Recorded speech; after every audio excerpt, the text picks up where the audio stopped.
Well, after watching Wild Card Weekend, it is clear who's going to win the Super Bowl. The Chicago Bears.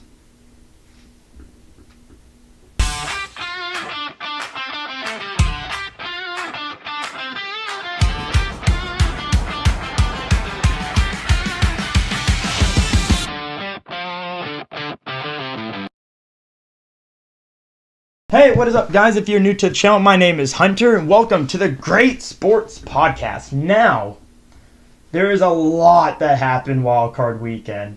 So, we're going to get into my 8-team power rankings, which, yes, all year we normally have 2 honorable mentions. We have 8 teams that we put in the power rankings, and then we have an exception for our 8-team power rankings that at the end of the year in the conference championship, we'll do a 4-team power ranking. However, this is our second to last power ranking. Yes, there has not been much uploads because this is a brand new channel. So it's free. If you want to subscribe, please do. It supports the channel.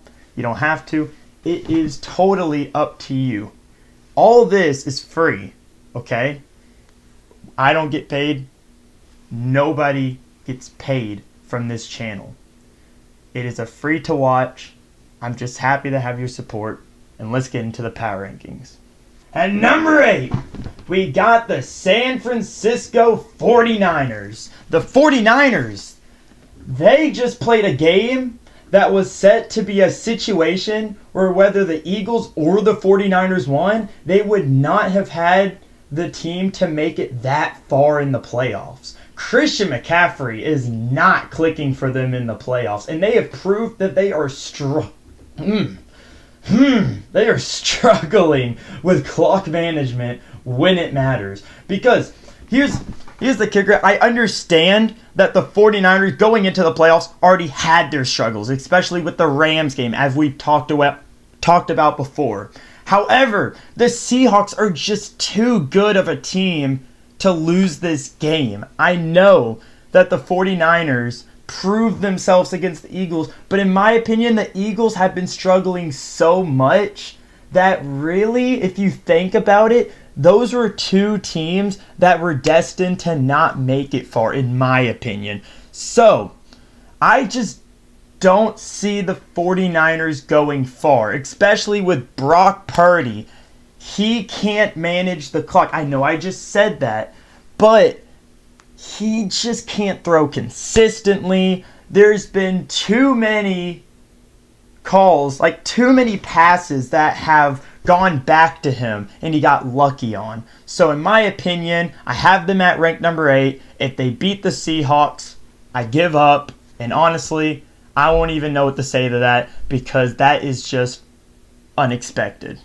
But at number 7, you got the Chicago Bears. The Bears, man, they have proved themselves against a really struggling Packers team. However, though, for the first time since 2007, do the Bears actually have won the series against the Packers. Since 2007, it's been Aaron Rodgers, a little bit of Brett Favre, just owning the Packers.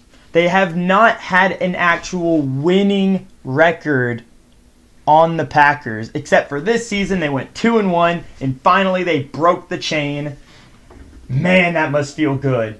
I just feel like Ben Johnson goes for it way too much, though, on 4th down in very unnecessary situations. And if they want any chance against the Rams, they need Caleb Williams to click on offense and not throw an interception into empty space like he did in the second quarter of the Packers game.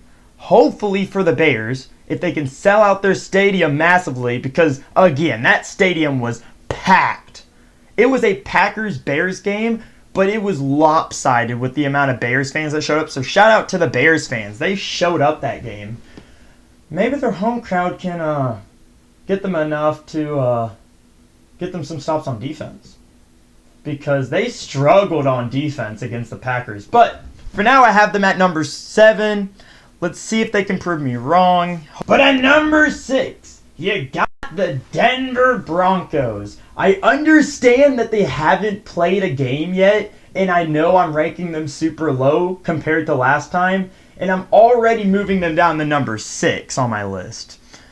But they simply just don't seem like a team that will be able to put up a fight against this very talented Bills team. Now, the Broncos, right? Not the Bills. The Broncos still need to figure out how to get an offensive plan that doesn't just rely on Bo Nix and J.K. Dobbins. Because that's their whole team right now. Because if they want to go the extra mile for this football this week, they're going to have to rely on their whole offense.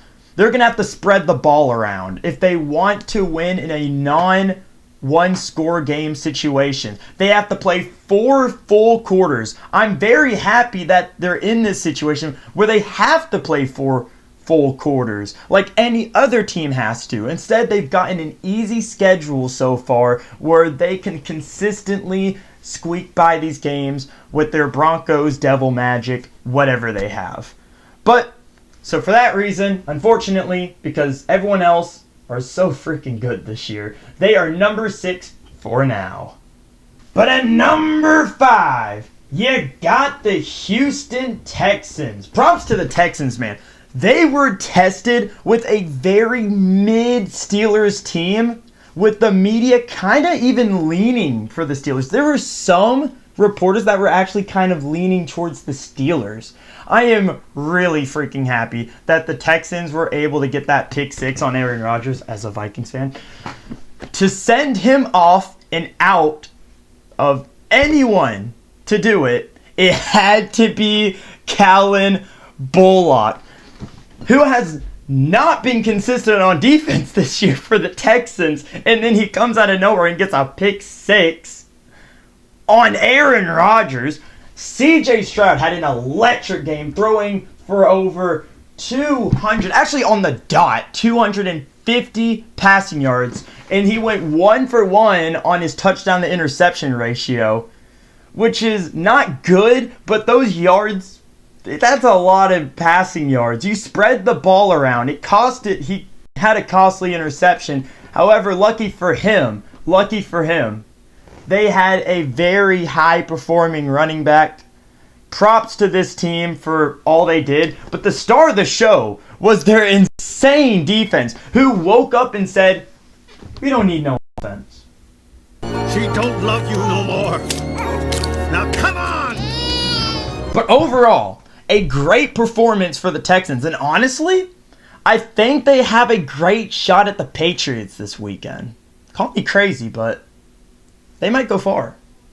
But at number 4, you got the Los Angeles Rams. The Rams. Man, did they survive the Carolina Panthers. If you're a Rams fan, you're sweating after that game. The Los Angeles Rams had a sigh of relief because honestly, that final drive looked very much like a legacy drive for Bryce Young, but he just couldn't hit Xavier Leggett down the middle.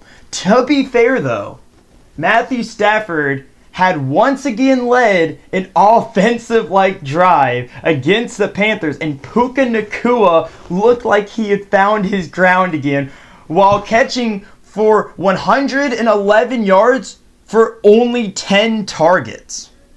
If they can go on the road and take down this fresh and kind of new to the playoffs Chicago Bears team, then I promise you they can go all the way.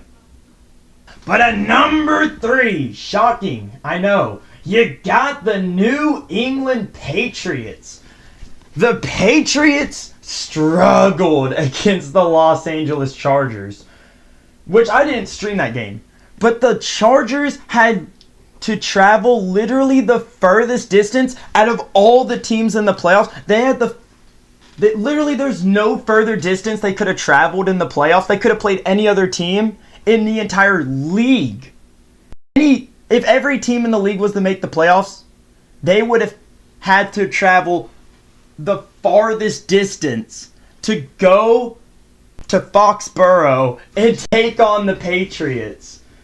But man, did the Patriots struggle to get it done on offense, despite the distance that the Chargers had to travel just to even get to the game. You would expect them to be even a little bit unfamiliar with the weather conditions, have some little pieces here and there that kind of fall down on defense and stuff. No, they were clicking. Apart from that, the defense did struggle against the Chargers. It wasn't the Chargers defense. It was the Patriots defense that struggled. And if they want any chance of beating the Houston Texans, they need to fix their broken offense. I feel like they fell off hard. But hopefully, they can do better against the Texans. Hopefully. But at number 2, you got the Seattle Seahawks. I know. It's shocking to a lot of people that I moved them down a rank because everyone has the Seahawks at number 1. But honestly, however, I feel like the Seahawks have an easy game ahead of them in the 49ers. The 49ers just got done proving themselves against a struggling Eagles defense, and now they have to unfortunately take on this insane defense and Sam Darnold offense. And the crazy part is, the reason I moved them down a rank is because I feel like they haven't proved much. Everyone says they have. They haven't proved to a degree where I could be like, I fully trust this Seahawks team and I trust Sam Darnold to win a playoff game. Putting my trust in Sam Darnold to win a playoff game was the exact equivalent to me as a Vikings fan last year, literally playing against the Rams in the playoffs and being like, all right, Sam Darnold can do it, and then we lost immediately. It's the same situation. So, for now, the Seahawks have a lot to show for this weekend. I wish the best. But at number 1, and yes, I know I'm going to get a lot of criticism for this because this is a hot take to put them number 1 in the power rankings, because I don't think I see anyone putting them number 1 in the power rankings. However, number 1, the Buffalo Bills. Man, the Bills are a team I wasn't even looking at. They weren't even in my power rankings. The Bills are a team I suddenly am looking at with the idea of what AFC opponent has a shock against this suddenly very impressive Josh Allen-led offense. Like, who has a heartbeat against this team? What I mean is, like, who's going to be competitive? They beat a strong Jaguars team that were predicted to go far. Wow, they really underdogged that Jaguars team. The Bills have always been that team that has been fighting to make the big game in the Super Bowl. And honestly, after that dominant end to the Jaguars game, I cannot see this Bills team losing. If they go to the AFC Championship and they take on the Patriots, they will be able to show up and put on a fantastic game against them and maybe go on to the Super Bowl. There are no Chiefs to beat them in the playoffs. And honestly, there really isn't an opponent I can see with the same strong game plan, I guess other than Seahawks, as this amazing coach has put together. The defense is clicking great, as they were able to not just make a statement, but blow the whole roof off of the Trevor Lawrence-led offense this game. The Broncos definitely have some competition this weekend in the divisional game. Let's just say, good luck, donkeys. But anyways, that is my power rankings going into the divisional round. I know a lot of those sound reasonable, but I know people are going to be shocked by my Bills pick. Hot take, I think the Bills are going to be very, very good. Very good. But anyways, thank you for watching the Great Sports Podcast. My name is Hunter. And as always, Skol Vikings.